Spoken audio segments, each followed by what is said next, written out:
Dalam video di sini untuk presentasi, bukan untuk berekspektasi, karena tingginya ekspektasi membuat sakit hati. Langsung saja kita ke videonya. Oke, di sini kita akan belajar tentang algoritma priority scheduling. Jadi, untuk yang pertama, priority scheduling itu apa sih? Algoritma itu apa? Nah, pengertian dari priority scheduling ini merupakan algoritma penjadwalan yang mendahulukan proses yang memiliki proses prioritas tertinggi. Nah, di dalam algoritma priority scheduling ini, jadi nanti di dalam setiap prosesnya itu memiliki prioritas. Ya, seperti dengan namanya, priority scheduling. Jadi tentunya pasti ada prioritas. Nah, di dalam priority scheduling ini dibagi menjadi dua, yaitu dibedakan menjadi dua. Ada algoritma priority scheduling preemptive dan algoritma priority scheduling non-preemptive. Nah, untuk yang pertama kita akan belajar tentang algoritma priority scheduling preemptive. Nah, di dalam algoritma priority scheduling preemptive ini memiliki ketentuan, yaitu yang pertama, di dalam algoritma ini melakukan proses yang memiliki prioritas tertinggi. Nah, seperti tadi, setiap proses itu memiliki prioritas masing-masing. Nah, untuk mengukur prioritas tertinggi itu dari mana sih? Nah, kemungkinan ada pertanyaan seperti itu. Jadi, di dalam prioritas ini nanti ditentukan dari angka, yaitu angka 1, 2, 3. Nah, misal ada 3, 2, 1, terus yang tinggi itu 3. Nah, itu salah. Jadi, prioritasnya itu seperti peringkat 1, 2, 3, seperti itu. Yang selanjutnya, setiap proses memiliki prioritas masing-masing. Tadi udah aku jelasin kan, setiap proses memiliki prioritas masing-masing. Terus yang ketiga, jika prioritas sama, maka ditentukan dari burst time. Apa sih itu burst time? Burst time itu ya bisa dibilang lamanya proses itu berjalan. Nah, oke, kita langsung aja ke soal ini. Ini di sini kelompokku udah nyiapin soal. Nanti kita akan, ini merupakan game chartnya, kita akan mencari rata-rata waktunya. Nah, di sini ada proses D, F, dan Z. Di sini juga ada arrival time, yaitu waktu kedatangan, priority time, yaitu waktu prioritasnya atau prioritasnya, dan burst time. Burst time itu jangan lupa lamanya proses itu berjalan. Nah, karena di dalam algoritma priority scheduling preemptive ini, di mana proses yang berjalan yaitu proses yang memiliki prioritas tinggi. Tetapi kita juga harus melihat dari waktu kedatangannya. Karena di sini waktu kedatangan yang pertama, yang 0 itu adalah proses D, maka otomatis yang berjalan dahulu adalah proses D. Kita next, nah ini. Proses D berjalan sampai waktu yang ketiga. Nah, untuk di waktu yang ketiga ini, proses F datang. Proses F datang. Proses F datang. Nah, karena angka prioritas F dan Z ini lebih tinggi, yaitu proses F, maka yang berjalan dahulu yaitu proses F. Proses F memiliki burst time atau lamanya proses yaitu 3. Nah, di dalam waktu yang kelima, ini seharusnya di waktu yang kelima ini si proses Z itu datang. Nah, untuk proses D ini tadi udah masuk ke waktu tunggu ya. Udah masuk ke waktu tunggu, jadi yang jalan dahulu yaitu proses F. Nah, si D ini udah langsung ke barisan selanjutnya lah kalau F-nya ini udah selesai. Nah, untuk yang Z ini di waktu arrival time-nya itu 5. Nah, di dalam waktu kelima ini proses Z datang. Tapi si proses F kan belum selesai nih, karena waktunya itu 3, jadi sampai waktu ke-6. Nah, maka dia dihabiskan sampai ke waktu ke-6. Nah, untuk proses Z, ini mulai berjalan dari waktu yang ke-6 sampai lamanya burst time-nya yaitu 4, yaitu sampai waktu yang ke-10. Nah, ini udah selesai nih proses F, Z. Karena yang berjalan lebih dahulu yaitu F, yaitu memiliki prioritas 1, dan yang Z, yaitu memiliki prioritas 2, maka yang D kan tadi udah masuk ke antrian nih, udah keduluan sama Z kan.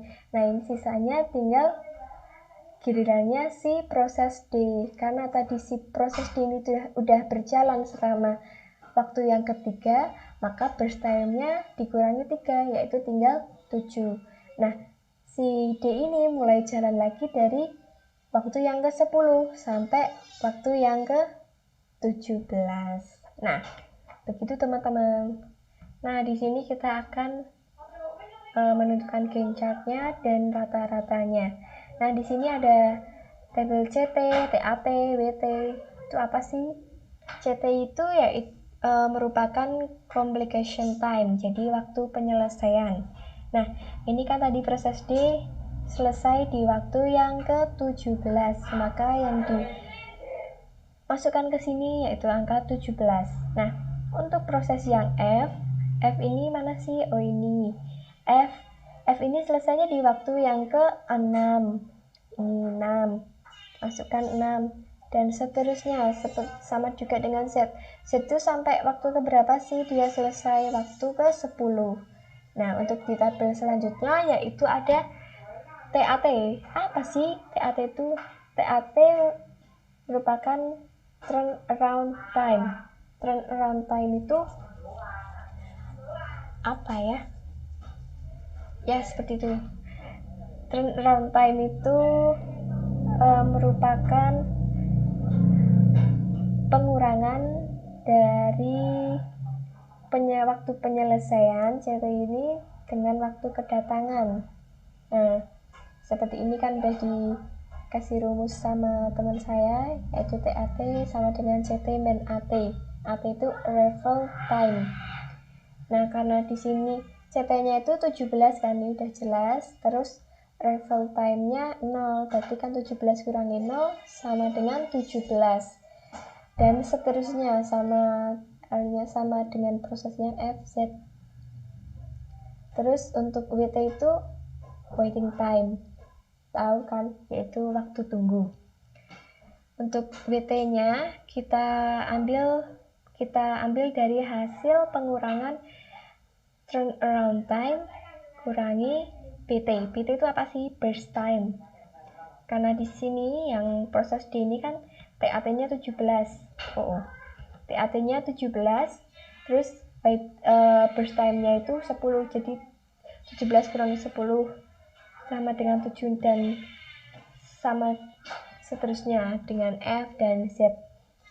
Untuk mencari rata-rata turnaround time dan waiting time, ya seperti pembagian biasa lah, dibagi di jumlah terus dibagi sama jumlahnya gitu. Hasilnya 8,333, 2,6667 dan seterusnya. Nah, kita lanjut ya. Untuk priority scheduling kita udah selesai yang preemptive, dan untuk yang kedua yaitu algoritma priority scheduling non preemptive. Nah, aku akan jelasin dikit ya tentang algoritma priority scheduling yang non preemptive, ya sama ketentuan yang tadi. Cuma untuk ketentuan yang non preemptive,